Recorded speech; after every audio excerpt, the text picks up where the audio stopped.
This love of God and neighbor brings about the mending of the world and the mending of people, including each one of us. To be a follower of Jesus, to be infused with God's love, is costly.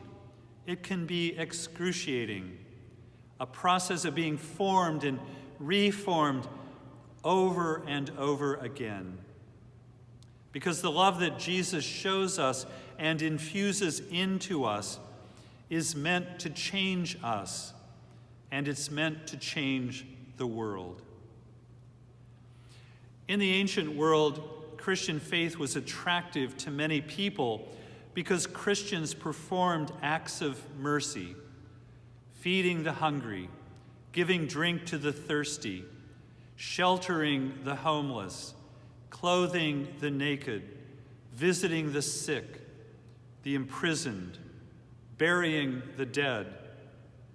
Christians also devoted themselves to instructing the ignorant, counseling the troubled, comforting the afflicted, admonishing sinners, forgiving offenses, bearing wrongs patiently, and praying for both the living and the dead. These works of mercy address the burdens of individual persons, welcoming strangers, overcoming alienation, and they also built up community, contributing to harmony in a community that was deeply troubled.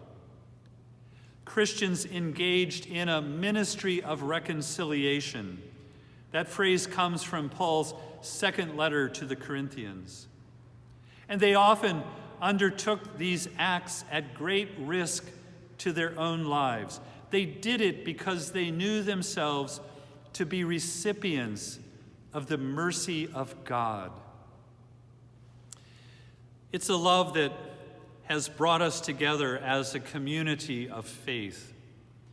And learning to love God and neighbor requires constant attention, constant faith formation. We must teach our children.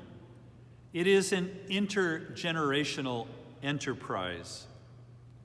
We all need to be taught continually. It is so easy to drift away. First Congregational is a church that loves God and loves our neighbors. We care for those in our world who are hurting. We hold one another in prayer, and we reach out to one another in times of need. So let us continue to grow together and learn from one another in our journey of faith. Amen. And thanks be to God who makes it so.